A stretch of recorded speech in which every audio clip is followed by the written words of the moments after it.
ভারত এবং পাকিস্তানের মধ্যে চলছে চরম উত্তেজনা। দু দেশের মধ্যে চলছে পরমাণু নিয়ে আলোচনা। যে কোনো সময় হতে পারে ভয়াবহ হামলা। এতে করে বিপদে পড়বে পুরো দক্ষিণ এশিয়া। চলছে মধ্যপ্রাচ্যে সংকট। এরই মধ্যে বাঁচতে চলছে আরেক যুদ্ধের দামামা। এ যুদ্ধে পরমাণু অস্ত্র ব্যবহার করতে পারে ভারত অথবা পাকিস্তান, যাতে করে ধ্বংসের দ্বারপ্রান্তে এসে দাঁড়াবে দক্ষিণ এশিয়া। আর এরই মধ্যেই আমাদের হাতে এসে পৌঁছেছে গুরুত্বপূর্ণ আন্তর্জাতিক সংবাদ। শুরুতেই শিরোনাম। রাজস্থান পাঞ্জাবের সতর্কতা, পুলিশের ছুটি বাতিল, প্রস্তুত মিসাইল।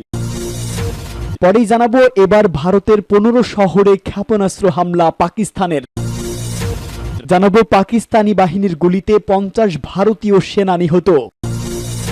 এদিকে যুদ্ধের দ্বারপ্রান্তে ভারত ও পাকিস্তান, কত পরমাণু অস্ত্র আছে দুদেশের কাছে, ওয়াশিংটন পোস্টের বিশ্লেষণ।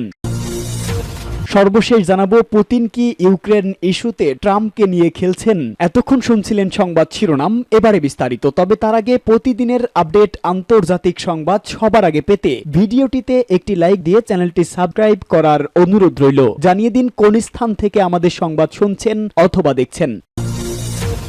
রাজস্থান পাঞ্জাবের সতর্কতা, পুলিশের ছুটি বাতিল, প্রস্তুত মিসাইল। কাশ্মীরের পেহেলগাম হামলার প্রতিশোধ নিতে পাকিস্তানে ভারতের ক্ষেপণাস্ত্র হামলার একদিন পর সীমান্তবর্তী রাজ্য রাজস্থান এবং পাঞ্জাবকে সতর্ক অবস্থায় রেখেছে ভারত। পাকিস্তানের হামলার আশঙ্কায় স্থানীয় কর্তৃপক্ষ প্রস্তুত থাকার সব পুলিশ সদস্যের ছুটি বাতিল করা হয়েছে, জনসমাগম ও নিষিদ্ধ করা হয়েছে। এক প্রতিবেদনে এই তথ্য জানিয়েছে ভারতীয় সংবাদ মাধ্যম এনডিটিভি। সংবাদ মাধ্যমটি বলেছে পাকিস্তান সঙ্গে 1037 কিলোমিটার সীমান্ত রয়েছে রাজস্থানের এবং সেই সীমান্ত পুরোপুরি সিল করা হয়েছে। সীমান্তে মোতায়েন বর্ডার সিকিউরিটি ফোর্স বিএসএফ কে সন্দেহজনক কিছু দেখলেই গুলি চালানোর নির্দেশ দেওয়া হয়েছে। ভারতীয় বিমান বাহিনীও সর্বোচ্চ সতর্ক অবস্থায় রয়েছে। যোধপুর, কিশনগড় ও বিকানের বিমানবন্দরে সব ফ্লাইট বন্ধ রাখা হয়েছে 9 মে পর্যন্ত, অর্থাৎ আজ পর্যন্ত।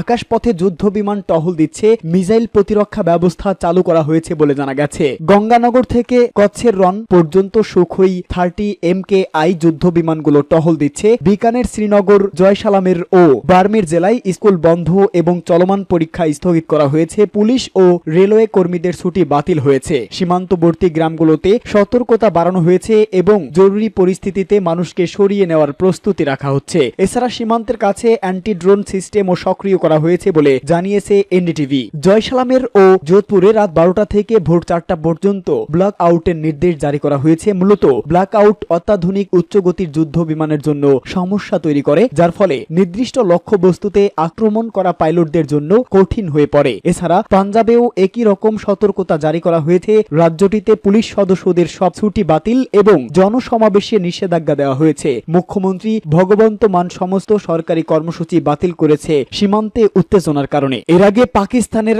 আজাদ কাশ্মীর সহ দেশটির কয়েকটি স্থানে ক্ষেপণাস্ত্র হামলা চালায় ভারত। মধ্যরাতে দেশটির মোট 9টি জায়গায় চালানো এই হামলায় নিহতের সংখ্যা বেড়ে দাঁড়িয়েছে 31 জনে। ভারত পাকিস্তানের অভ্যন্তরে একাধিক হামলা চালানোর পর পাকিস্তান 5টি ভারতীয় যুদ্ধ বিমান গুলি করে ভূপাতিত করেছে বলে পাকিস্তানের সামরিক বাহিনীর মিডিয়া উইং আন্তঃবাহিনী জনসংযোগ পরিদপ্তরের মহাপরিচালক লেফটেন্যান্ট আহমেদ শরীফ চৌধুরী নিশ্চিত করেছেন। এমন অবস্থায় ভারতের বিমান হামলায় নিহতের রক্তের প্রতিটি ফোঁটার বদলা নেওয়া হবে বলেও প্রতিশ্রুতি দিয়েছেন পাকিস্তানের প্রধানমন্ত্রী শেহবাজ শরীফ। এবার ভারতের 15 শহরে ক্ষেপণাস্ত্র হামলা পাকিস্তানের। ভারত শাসিত কাশ্মীরের পেহেলগামে গত 22 এপ্রিল হামলা ঘিরে ভারত পাকিস্তানের মধ্যে সৃষ্টি উত্তেজনা যুদ্ধের রূপ ধারণ করতে চলেছে। 2 সপ্তাহ ধরে চলা শঙ্কার মধ্যেই পাকিস্তানে বড় ধরনের ক্ষেপণাস্ত্র হামলা চালিয়েছে ভারত। জবাবে এবার ভারতের 15 শহরে ড্রোন ও ক্ষেপণাস্ত্র হামলা চালিয়েছে পাকিস্তান। ডয়েচে ভেলের এক প্রতিবেদনে তথ্য জানা যায়। দিল্লি সরকারের বরাত দিয়ে এতে বলা হয়, ভারতের অবন্তিপোরা, জম্মু, শ্রীনগর, পাঠানকোট, অমৃতসর, কাপুরথালা, জলন্ধর, লুথিনিয়া, আদমপুর, ভাতিন্দা, চণ্ডীগড়, লাল ফালুদি, উত্তরলাইল ও ভুজে ড্রোন ও ক্ষেপণাস্ত্র হামলা চালায় পাকিস্তান। ভারতের দাবি তারা এসব হামলা প্রতিহত করেছে। ভারত সরকার এক বিবৃতিতে জানায়, পাকিস্তানের আক্রমণের সাক্ষ্য হিসাবে নষ্ট হওয়া ড্রোন ও ক্ষেপণাস্ত্রের ধ্বংসস্তূপ উদ্ধার করা হয়েছে। পাকিস্তানের এই হামলার পরপরই লাহোর সহ বিভিন্ন শহরে সামরিক পরিকাঠামোর উপর আঘাত করা হয়েছে। এই হামলায় লাহোরের রাডার ও এয়ার ডিফেন্স ডিফেন্স সিস্টেম ধ্বংস হয়েছে। পাকিস্তানি বাহিনীর গুলিতে 50 ভারতীয় সেনা নিহত। ভারতীয় সেনাবাহিনীর 50 জন সদস্য নিহত হয়েছে বলে দাবি করেছে পাকিস্তান। সংবাদ মাধ্যম আল জাজিরার এক প্রতিবেদনে এ তথ্য জানানো হয়েছে। প্রতিবেদনে বলা হয়েছে, পাকিস্তানের তথ্যমন্ত্রী আতাউল্লাহ তারার বলেন, ভারত শাসিত ও পাকিস্তান শাসিত কাশ্মীরকে বিভক্তকারী নিয়ন্ত্রণ রেখায় গোলাগুলির সময় পাকিস্তানের সশস্ত্র বাহিনীর হাতে 40 থেকে 50 জন ভারতীয় সেনা নিহত হয়েছেন। দেশটির পার্লামেন্টে আইন প্রণেতাদের উদ্দেশ্যে দেওয়া এই ভাষণে তিনি দাবি করেন, এর আগে ভারতের পাঠানো 25টি ইসরায়েলি হার্ডড্রোন ভূপাতিত করেছে পাকিস্তানের সশস্ত্র বাহিনী। দেশটির আইএসপিআর জানায়, পাকিস্তানের সশস্ত্র বাহিনী তাদের সফট কিল এবং হার্ড কিল দক্ষতা সম্পূর্ণরূপে ব্যবহার করে ভারত কর্তৃক পাঠানো 25টি ইসরায়েলের তৈরি হার্ডড্রোন গুলি করে নামিয়েছে। বিবৃতিতে আরো বলা হয়, 6 মে পাকিস্তানের পাল্টা বিমান হামলায় ভারতের 5টি আধুনিক যুদ্ধ বিমান, একাধিক ড্রোন ধ্বংস এবং সেনা হতাহতের ঘটনায় ভারত ভীত ও আতঙ্কিত হয়ে এসব ড্রোন হামলার আশ্রয় নেয়। যুদ্ধের দ্বারপ্রান্তে ভারত পাকিস্তান, কত পরমাণু অস্ত্র আছে দুই দেশের? ভারত ও পাকিস্তানের মধ্যে চলমান পাল্টাপাল্টি হামলা নিয়ে আন্তর্জাতিক অঙ্গনে নানা আলোচনা চললেও এটি নতুন কোনো ঘটনা নয়। অতীতেও দুই দেশের মধ্যে একাধিকবার সামরিক প্রতিক্রিয়া দেখা গেছে। 2016 সালে কাশ্মীরের উরি সেনা ঘাঁটিতে 19 ভারতীয় সেনার প্রাণহানির পর ভারত সার্জিক্যাল স্ট্রাইক চালিয়েছে। এরপর 2019 সালে পুলওয়ামায় আত্মঘাতী হামলায় 40 জওয়ানের মৃত্যুর পর পাকিস্তানের বালাকোট এলাকায় বিমান হামলা চালায় ভারত। এর আগে 2001 সালে দিল্লিতে ভারতের সংসদে বন্দুকধারীদের হামলার জবাবে অপারেশন পরাক্রম চালু করে দেশটি। ও সময় দুই প্রতিবেশী দেশের মধ্যে প্রায় 10 মাস ব্যাপী সামরিক উত্তেজনা বিরাজ করছিল। গত 22 এপ্রিল ভারত নিয়ন্ত্রিত কাশ্মীরের পেহেলগামে বন্দুকধারীদের হামলায় প্রাণ হারিয়েছেন 26 পর্যটক। এই ঘটনায় পাকিস্তানকে দোষারোপ করেছে নয়াদিল্লি। হামলার বদলা নিতে হুমকি ধামকির এক পর্যায়ে দেশটিতে আক্রমণ চালায় ভারত। এতে কমপক্ষে 26 জন নিহত এবং আহত হয়। পাল্টা হামলা চালায় পাকিস্তান। এতে করে তীব্র উত্তেজনা ধারণ করেছে। ভারত ও পাকিস্তান পারমাণবিক শক্তিধর দেশ, ফলে কাশ্মীর নিয়ে তাদের বিরোধ যখনই তীব্র হয় তখন এটি বিশ্বব্যাপী উদ্বেগ বাড়িয়ে তোলে। স্টকহোম ইন্টারন্যাশনাল পিস রিসার্চ ইনস্টিটিউটের তথ্য বলেছে, পাকিস্তান ও ভারতের প্রত্যেকের কাছে প্রায় 170টি করে পারমাণবিক ওয়ারহেড রয়েছে। থিঙ্ক ট্যাঙ্কের এক প্রতিবেদন অনুযায়ী 2024 সালে পাকিস্তানের তুলনায় প্রতিরক্ষা খাতে 9 গুণ বেশি ব্যয় করেছে ভারত। প্রতিবেদন অনুযায়ী 2025 সালে ভারত তার প্রতিরক্ষা খাতে প্রায় $86 বিলিয়ন সমপরিমাণ অর্থ ব্যয় করার পরিকল্পনা করেছে, যাতে পাকিস্তান 2024 ও 25 অর্থ বছরে সশস্ত্র বাহিনীর জন্য $10 বিলিয়ন বেশি।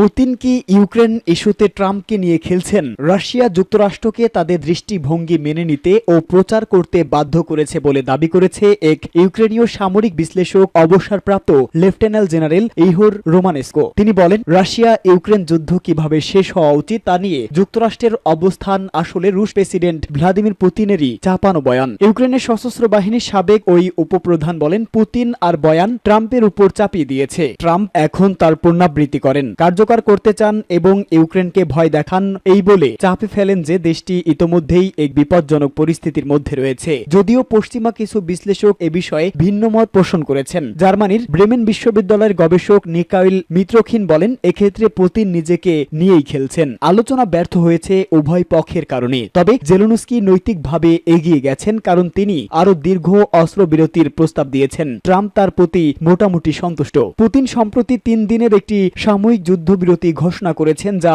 8 থেকে 11 মে পর্যন্ত কার্যকর থাকবে, যার ফলে রাশিয়া নচ্ছি জার্মানির বিরুদ্ধে বিজয়ের 80তম বার্ষিকী উপলক্ষে মস্কোর রেড স্কোয়ারে সামরিক কুচকাওয়াজ করতে পারে। এছাড়াও এই সময়ে তিনি চীনের প্রেসিডেন্ট শি জিনপিং সহ সাবেক সোভিয়েত, পূর্ব ইউরোপ এবং লাতিন আমেরিকার নেতাদের আতিথ্য দেওয়ারও পরিকল্পনা করেছেন। এর মধ্যে শি জিনপিং ইতোমধ্যেই রাশিয়া সফরে রয়েছেন। এদিকে পুতিনের এই সামরিক অস্ত্র বিরতির জবাবে জেলেনস্কি 1 মাস ব্যাপী যুদ্ধবিরতির প্রস্তাব দিয়েছে। এ বিষয়ে মিত্রখিন বলেন, পুতিন তার আসল চেহারা দেখিয়েছে। তিনি মূলত একজন অগ্রহযোগ্য নেতা, যিনি কেবল ছোটখাটো স্বল্প মেয়াদী প্রস্তাব দিয়েই ক্ষান্ত থাকেন।